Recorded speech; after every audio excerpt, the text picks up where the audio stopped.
Hi, so a couple of days ago I gave birth to my daughter, and since then my mother-in-law has been giving us a lot of trouble. This lady, let's call her Jennifer, has constantly been obsessed with the idea of naming my daughter after my husband's late ex-wife. I mean, honestly, that is weird in itself.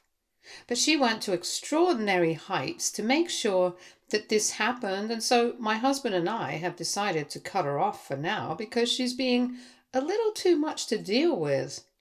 In fact, she's been a little too much for quite a while. Ever since I started dating my husband, she has always insinuated that she will never be able to forget my husband's late ex-wife, let's call her Madeline, which is just bizarre because they parted ways a long time back. Way before I even met my husband. Madeline and my husband got together when they were in college, dated for a couple of years and got married at 22. But that marriage, unfortunately, did not last long because Madeline wanted to have a baby, and at that point in time, my husband was not ready. So after about 2 years of being married, they decided to part ways amicably because the things that they wanted from life were very different. Madeline was able to accept it, but for whatever reason, Jennifer had a hard time coming to terms with the fact that she was not going to be a part of the family anymore. My husband and Madeline continued to be friends, and surprisingly enough, even Jennifer continued to have the same relationship with Madeline, which was never a problem with my husband until he started dating me and Jennifer started comparing her to me.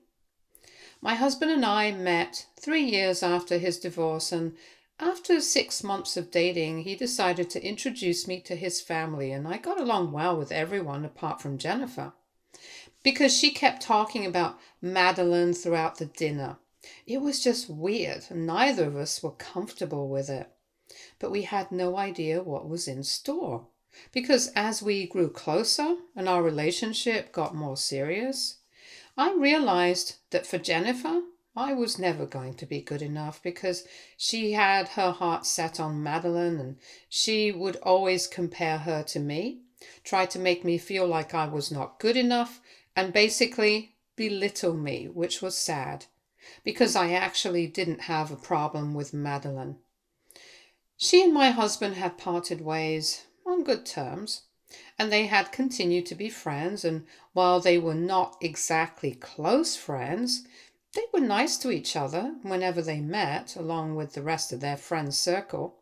And I had met her, and we got along well enough, so really I had no reason to have anything against Madeline. But I definitely had a lot against Jennifer. And trust me, there's a reason I'm saying all of this because whatever Jennifer is accusing me of right now is just downright disrespectful to both me and Madeline. Madeline, unfortunately, was diagnosed with lung cancer 2 years ago. And within 8 months, she had passed away because unfortunately, the cancer had gotten out of control and she was not responding well to treatment. It was pretty bad. Both my husband and I were very upset at her funeral because she was way too young to have her life cut short like this. I know she was my husband's ex-wife, but at the end of the day, she was not a bad person and I have nothing against her. However, I don't think that my mother-in-law believes that. And why does she think that way? Well, the reason is because I have refused repeatedly to name my daughter after Madeline because I think that would be bizarre. Yes, I do feel bad that she passed away. But at the end of the day, what I name my daughter is my choice entirely. Nobody else has a say in it apart from me and my husband. In spite of that, within a couple of months after Madeline's passing, when it was discovered that I was about to have a baby, Jennifer immediately started claiming that it was Madeline coming back in the form of our baby, and we had to name the child after her, which is just strange and creepy.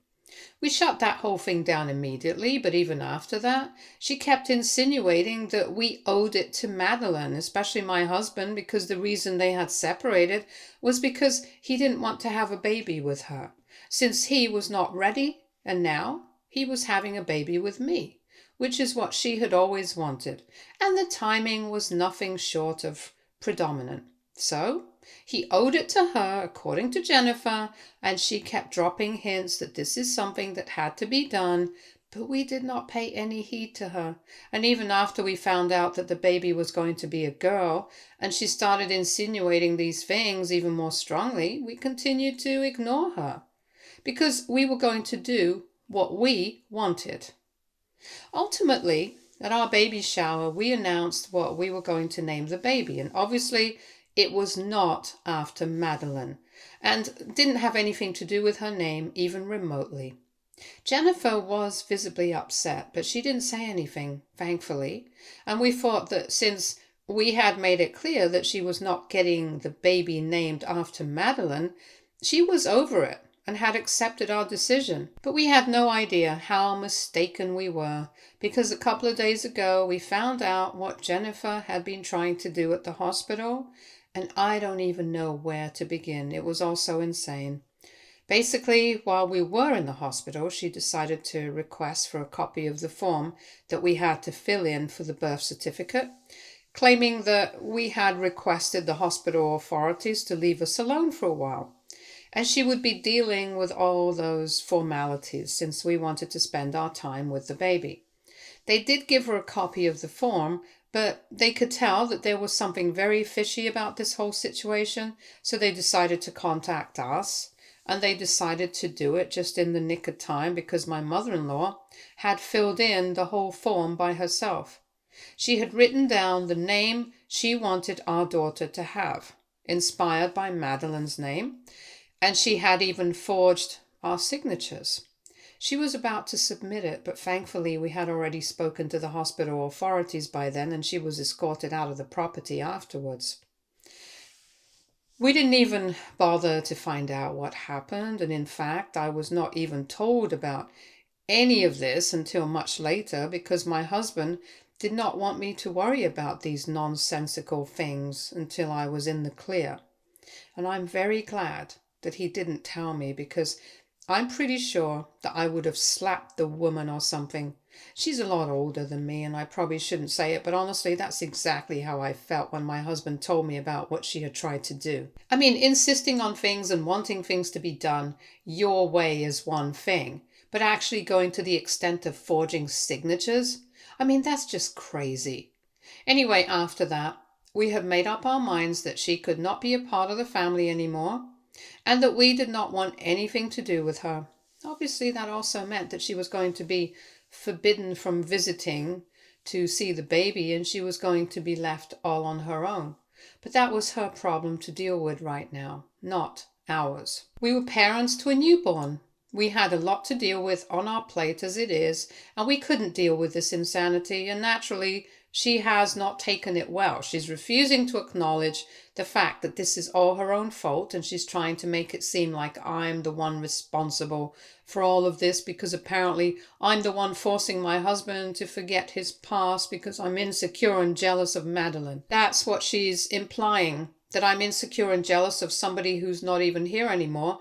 And by saying all of that, she's not just insulting me, she is cheapening everything about Madeline as well, because let's be real, I don't even think that this is about Madeline anymore. I think this is about her and her need to have control over literally everything that goes on in everybody else's life. I can't prove it. I'm pretty sure that that's what it is. Anyway, right now, we're not on speaking terms. She's been telling the rest of the family that this is all my fault. She's been saying whatever she's been saying, and I honestly don't know how to deal with any of this right now. Am I the bad guy here? AITA for not wanting my mother-in-law to have anything to do with my baby?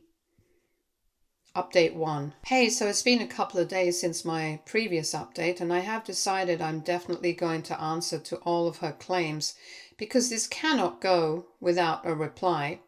I have stayed quiet for a very long time. I've tried to avoid drama, and clearly none of that has worked. So now I think it's time my husband and I take a stand, and we take a clear stand for ourselves because we have always tried to keep things quiet.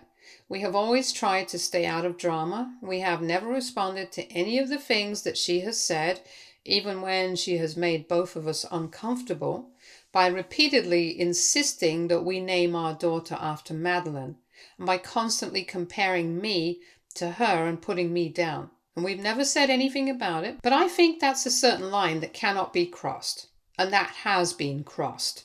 We've always respected her because of her age and the relationship that we have with her, but I just can't do this anymore. And yes, I'll come to why we have been so respectful so far, when it has been made very clear to us that she couldn't like me less and couldn't care about my feelings less. Basically, my husband lost his father a couple of years ago, and since then, he's been the one taking care of his mom. They don't live together, but we live close by, so he can drop by whenever he needs to. And she doesn't feel lonely, and she doesn't feel like she doesn't have anybody else to count on, which is pretty important. But I feel like she has been taking advantage of that, and she's been trying to use that to control us, to get away with whatever she wants, and that's not going to work anymore. Anyway, that was the reason we decided not to get into any sort of drama with her, because we did not want to be in a situation where we would have to constantly be at odds with her. Since we had to see her regularly, even if we didn't want to, there was a chance that we would run into her at the local places, so why bother picking a fight when it was not really that necessary? That's why we had kept our cool, but now I don't care anymore. So we decided to put a Facebook post out there so that everybody would know exactly what she had tried to do. I think it's about time people found out the truth about her, and no matter what she says, she cannot deny any of this. I mean, she can try. But we have proof. If we want to, we can literally go the legal route and file a restraining order against her. And I'm pretty sure that the hospital staff will be glad to provide us with the security footage of her being escorted out and testify in our favor. So yeah, she can try to deny whatever we have said, but we know the truth, and she definitely can't lie to herself. Update 2. Hey, so we finally made the post, and it's just been a couple of hours, but lots of people have already seen it, and most of the family has reached out to us to tell us that they are on our side, and whatever has happened was really awful, and they hope that we can deal with it in a good way, so that's pretty nice of them. I'm very glad that people are being supportive of us, because honestly, I was kind of skeptical. Jennifer is pretty popular with the family. Everyone likes her, so I don't think that people would side with us over her. Both my husband and I are kind of introverted, so it's not like we're extremely close with his family or anything. But I like the fact that they are siding with us and they're being nice to us about the whole thing. Obviously, Jennifer has gotten quite defensive. She has decided to start posting about all of this immediately, defending herself against all these allegations, claiming that we're lying, claiming that we just want to turn people against her, but in reality, we are the bad guys, and we know that we are lying.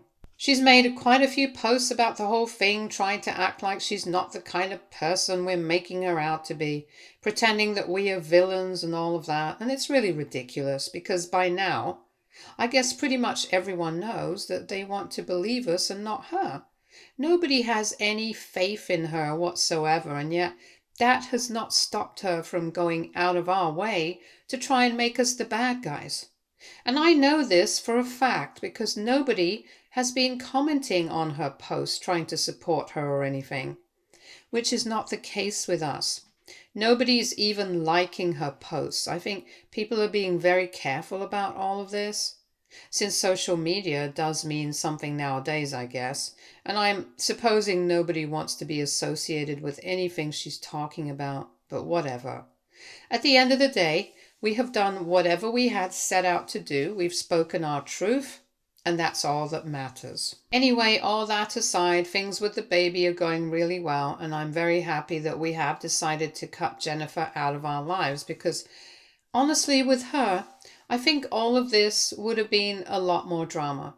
My parents have been helping us out, and honestly, I'm trying my best not to let all this drama get to me, because right now it's important for me to be in a healthy space mentally. But at the end of the day, I'm only still human, and I can't exactly turn my brain off and be like I don't care when I actually do. So while I have been pretending that I don't really care about any of this, that I'm above all the drama with Jennifer, I actually am not. I keep feeling really annoyed that she's going to such an extent to make me upset, to belittle me and make it seem like I am the problem when in reality it's pretty obvious I'm not.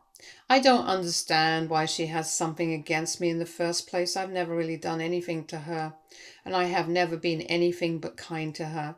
And when I've not been kind, I have just ignored her, which I don't really think is that bad. Honestly, for the most part, I've just been going back in time and replaying our interactions, trying to figure out why exactly she doesn't like me, because honestly, I can't think of anything. I can't come up with one single reason for her to have such an intense dislike of me. I have even been talking to my husband about it, and he has told me that he can't think of a reason why she doesn't like me either. And he has always been trying to figure it out as well, but he can't come up with anything. It's been driving both of us nuts. So we have been actively trying not to think about it at all, because otherwise we're just going to drive ourselves crazy obsessing over this whole thing. And honestly, it doesn't really matter that much, because the truth is, it doesn't matter why she doesn't like me. The fact of the matter is that she just doesn't. No reasons. She just doesn't like me.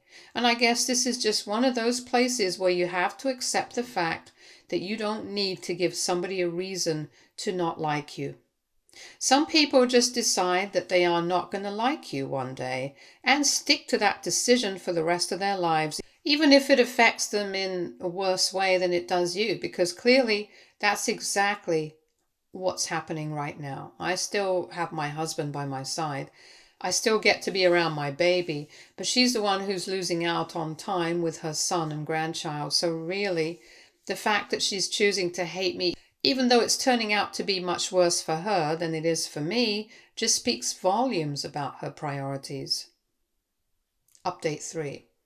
So it's been 2 weeks since my previous update, and in the meantime, we have not had any contact with Jennifer, and we were doing pretty well without it. But then earlier today, she decided to pay us a visit, and it did not go well at all, because in the beginning, I actually refused to even open the door to let her in. I was at home alone with my daughter because my parents were getting groceries and my husband was out for work. And I really did not want to talk to her on my own.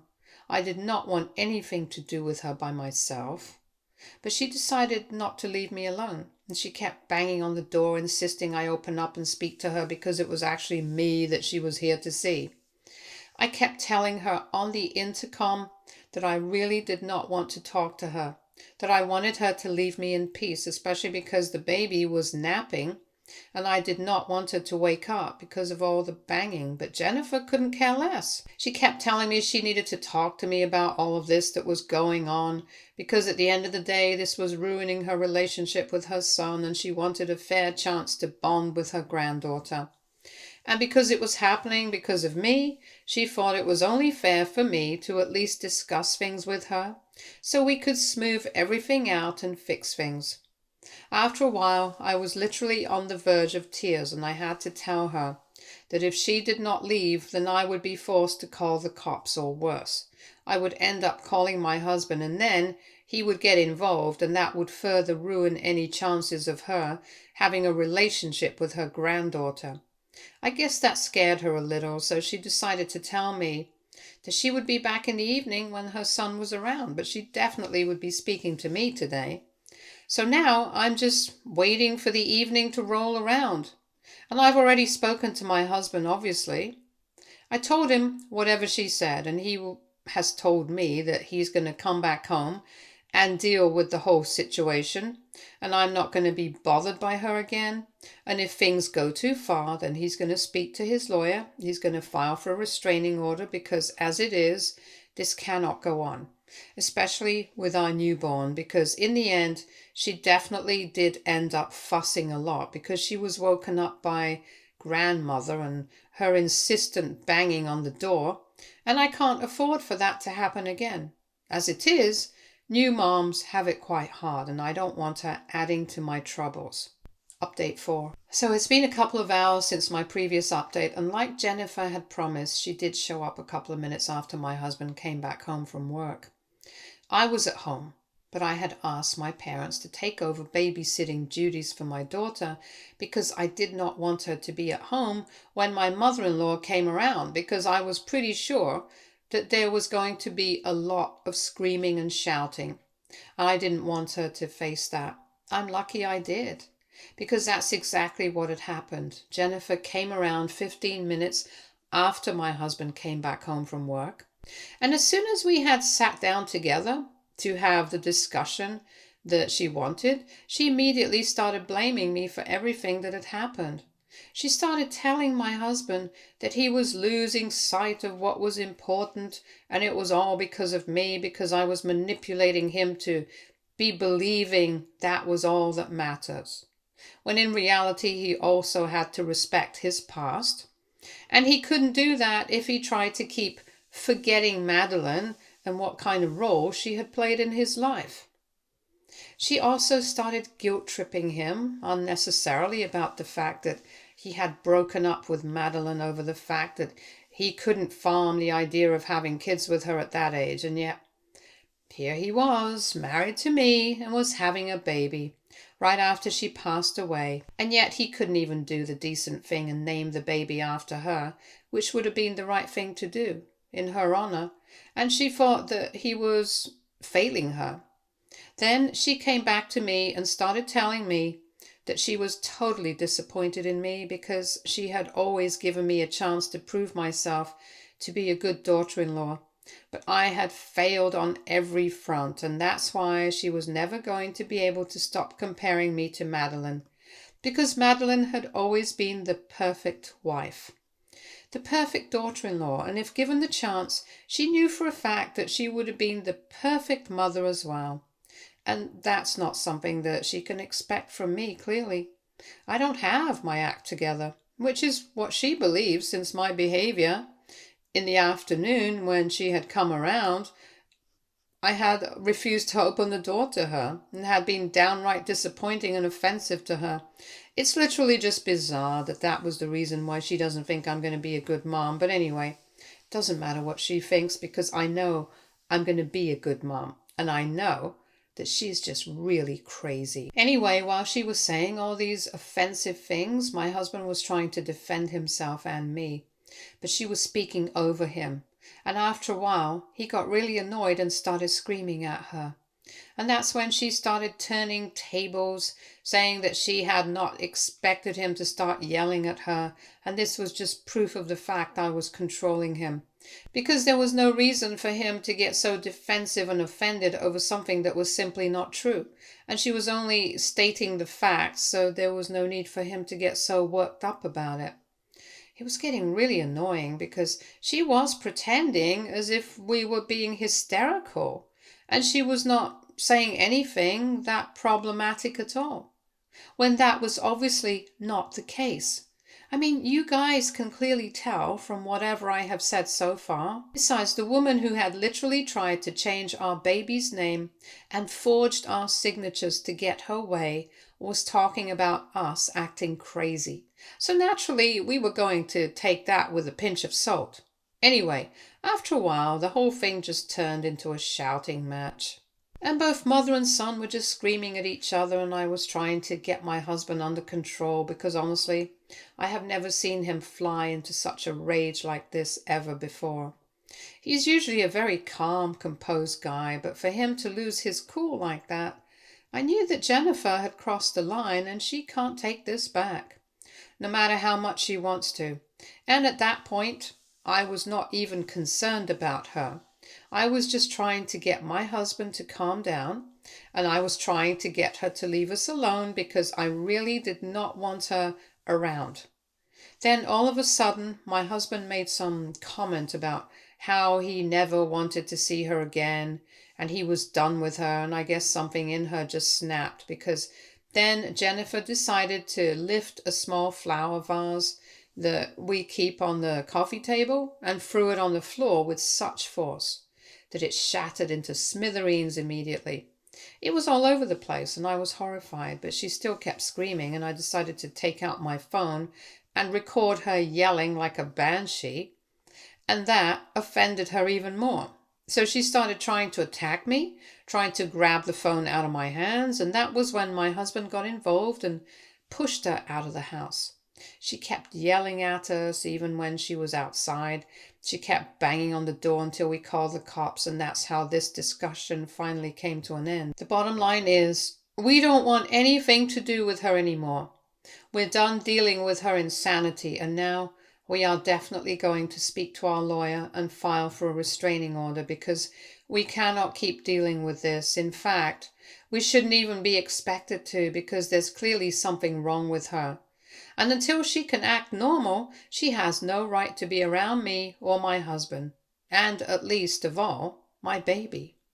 I'm lucky that my baby was with my parents today, and I had the foresight of keeping her away from all of this, knowing that there was going to be a lot of drama.